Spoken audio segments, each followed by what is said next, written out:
네, 오늘 새누리당 원내대표가 결정이 됩니다.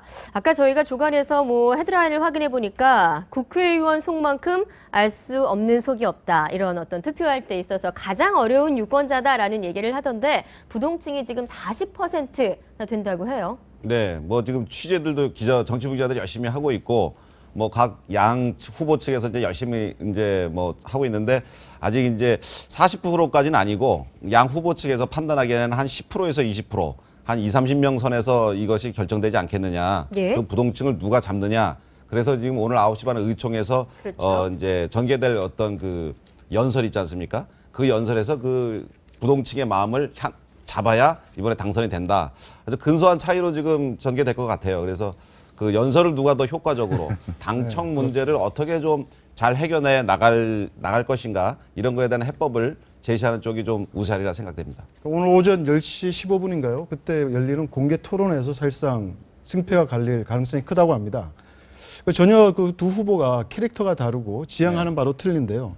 어떻습니까? 그래서 이제 저는 정치 논평하면서 원내대표 선거가 이렇게 좀 관심이 끌었던 적이 있었던가 기억이 잘 안 납니다. 그 다음에 좀 우스꽝스러운 게 야당은 더 중요한 전당대회를 치르고 있는데 당대표를 뽑는 선거인데도 불구하고 사실은 이주영 의원이 되거나 유승민 의원이 되거나 본질적으로 엄청난 차이가 있다고 저는 보지는 않는데 네. 어쨌든 새누리당 원내대표 경선이 역대급 선거다 지금 이게 이렇게 봐지는 것이고 관전 포인트는 저는 좀 다르게 보는 것이 황우여 부총리, 그다음에 최경환 부총리 등 이분들은 국회의원 아닙니까? 표가 있습니다. 총 158표인데 이분들이 의총에 참여하느냐 안 하느냐도 굉장히 변수가 될 수 있다.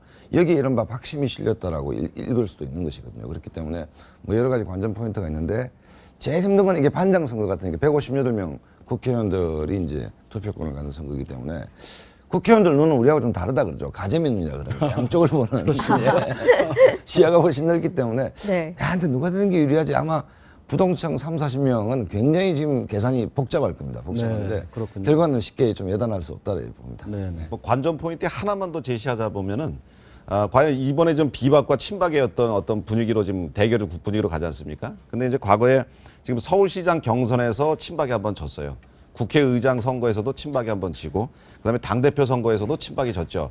과연 이번에 친박이 과연 이길 수 있느냐 없느냐 그것이 당청 관계에 어떤 영향을 미칠 것이냐 이것도 하나의 또 관전 포인트라고 생각됩니다.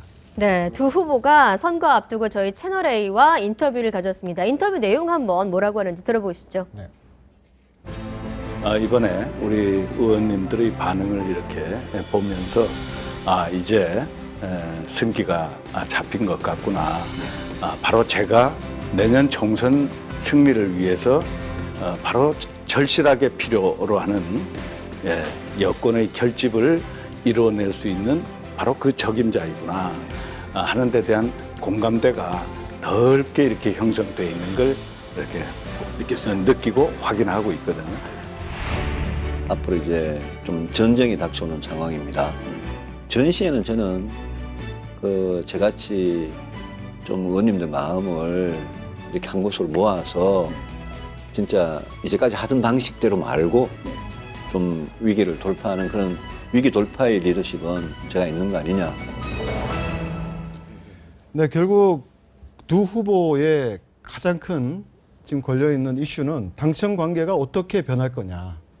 누가 당선되느냐에 따라서 크게 극명하게 갈릴 것 같지 않습니까? 그렇죠. 이제 이주영 의원 두 분이 개성이 각자 뚜렷하신 분이니까 이주영 의원은 좀 뭔가 좀 포용하고 화합하고 좀 이렇게 로키를 좀 유지해서 간다면 유승민 의원은 자기 주장이 강하죠. 예를 들어서 지금 정세 문제만 하더라도 이주영, 홍문종 두 의원 라인에서는 청와대하고 기조를 좀 맞추는 반면에 유승민 의원은 세게 정세 없는 복진을 허구라고 하고 있지 않습니까? 그렇기 때문에 아무래도 유승민 의원이 된다면 당청 관계가 조금 더 좋게 말하면 역동적이고 조금 부정적으로 본다면 파열음을 빚을 가능성도 좀 크다. 이렇게 봐야 될 것 같은데 어쨌든 근데 문제는 저는 누가 되든 간에 청와대의 마인드가 중요하다. 왜냐하면 아까 친박 얘기했는데 따지고 보면 원조 친박은 유승민 의원이거든요. 예. 대통령 비서실장까지 했습니다. 그렇죠. 이주영 의원은 아니었거든요. 그렇기 때문에 저도 박씨지만 박씨를 너무 나누지 말고 하나로 뭉쳐서 좀 이렇게 덧셈을 하는 정치를 해야 되는 것이지 청와대가 자꾸 이렇게 갈라놓으면 청와대로서 좋을 게 뭐가 있겠습니까? 그렇기 때문에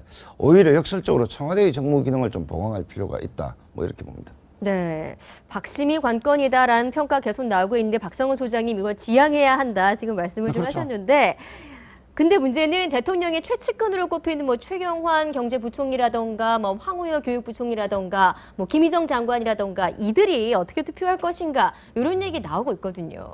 그렇죠. 이제 뭐 당초제 그 회의 때문에 뭐 국무회의 때문에 투표를 할 수 있느냐 없느냐 이제 논란이 좀 있었는데 다시 일정 조정이 돼서 이제 투표를 하실 수 있도록 그렇게 예. 조정이 됐습니다. 그래서 그 세 분이 이제 가서 투표를 하게 되면 아무래도 좀 그 친박 쪽하고 가까우니까 이주영, 홍문종 조에 투표를 하지 않겠느냐. 그렇다면 이건 네. 대통령께서 이주영, 홍문종 조를 좀 염두에 두시고 좀 도와주시려고 하는 거 아니냐. 이제 이런 의혹들이 좀 있는데 그런 것보다도 이제 제가 보기에는 전체적으로 어떤 투표권을 가진 사람들 그리고 당의 어떤 중요한 행사니까 다들 참여하셔서 한 표씩 행사하라는 이제 그런 어떤 배려라고 생각이 들고요. 아까 말씀하셨지만 어제 한 말씀만 좀 덧보태면 우리 박 소장님 이야기에 그 유승민 의원은 원래 이제 원조 친박이었죠. 네. 그러다 이제 지금 이제 멀박으로 이제 되신 분인데 유승민 의원도 대통령에 대한 애정이나 이런 것들은 굉장히 강해요. 그래서 지금 뭐 김무성 대표 또한 뭐 지금 비박으로 분류되고 있지만 대통령에 대한 어떤 애정이 많죠. 대구에 가서 대통령 내가 지키겠다 이제 이런 얘기도 하시고 기본적으로 이 정치인들이 당을 생각하는 마음, 대통령을 생각하는 마음은 다 한 가지라고 생각합니다. 대신 방법이 건전한 어떤 당청 관계를 통해서 당이 중심에 서야 된다라는 주장과 그다음에 대통령을 좀 더 힘있게 뭐 이제 좀 지지해줘서 예. 여러 가지 어떤 그 국정 동력을 상실하지 않도록 도와줘야 된다 이제 이런 거기 때문에 뭐 저 중에 어느 분들이 되셔도 뭐 그 새누리당은 뭐 어떤 그 방향성이 좀 달라질 뿐이지 궁극적인 목표는 이제 마찬가지일 거라고 생각합니다. 네, 그렇습니다. 근데 그러나 과연 지금 가장 큰 이슈가 되고 있는 개각과 청와대 쇄신 그리고 비서실장 문제까지 이 상당히 영향을 미칠 것 같은데 이번 결과에 따라서. 네네. 어떻게 그러니까 지금 보십니까? 이제 뭐 네. 김기춘 실장 교체는 뭐 오늘 조금 봐도 뭐 기정사실인 것 같고 이제 비서 3인방 문제가 어떻게 되느냐 뭐 이런 문제인데 지금 고민이 아까 뭐 처음에 말씀드렸듯이 대통령 고민이 상당히 깊을 수밖에 없는 것이 지금 국정 동력이 거의 떨어진 상태거든요. 떨어진 상태인데 뭐를 통해서 국정 동력을 회복할 건가의 문제 아닙니까? 그럼 새로운 원내대표가 다시 나옵니다. 원내대표하고 당청 관계가 만들어져야 되는데 본질은 뭐냐면 아까 말씀드렸듯이 최근에 국민들이 불안해하는 것이 당청 관계가 굉장히 비겁거린다는 느낌이 있기 때문에 어쨌든 당대표하고의 정례회동 그다음에 청와대에서 당을 좀 한 식구라고 보는 어떤 큰 개념, 그림을 갖고 접근해야 되는 것이지 아까 김태민 변호사 말씀하셨듯이 뭐 친박 핵심 7분하고 식사를 한다 이렇게 자꾸 쪼개기 시작하면 당청이 한 몸이 되더라도 국정과제가 쉽지 않을 판에 굉장히 문제가 되는 것이죠. 그렇기 때문에 좀 발상의 획기적 전환이 필요하다. 그러니까 누가 되더라도 함께 간다. 그다음에 정책 조율도 지난번에 그 김재원 대표가 무슨 그 당이 뭐 쓰레기 아치장이냐 통보하듯이 하고 우리 보고 다 해라는 이건 말이 안 되지 않습니까? 그렇기 때문에 당청 간에 뭔가 이렇게 조율을 강화하는 어떤 청와대의 정무 역량을 좀 제고하는 쪽에서 대통령이 좀 고민을 하셔야 되는 거 아닌가 뭐 이런 생각이 듭니다. 네. 당과 청와대는 사실 당이 갑이에요. 뭐 우리가 뭐 생각하는 것처럼 뭐 당에서 사실은 여러 가지 법안도 통과시켜 줘야 되고 뭐 경제 활성화라든가 뭐 남북 문제든가 전부 다 법과 관련된 문제이기 때문에 당이 그거를 해줘야 되고 당이 갑이고 청와대가 사실 을 입장인데 지나치게 청와대한테 어떤 역할을 해줘야 된다. 청와대가 정무 능력을 강화해서 청와대한테만 뭔가 요구를 한다 그러면은 사실 그거는 올바른 해법은 아니라고 봅니다. 이것은 당과 청와대가 같은 테이블에 앉아갖고 협력해야 될 문제라고 생각합니다. 네, 오늘 어쨌든 새누리당의 원내대표 결정이 됩니다. 당청 관계 전국에 미칠 영향 저희가 내일도 좀 짚어드리도록 하겠습니다.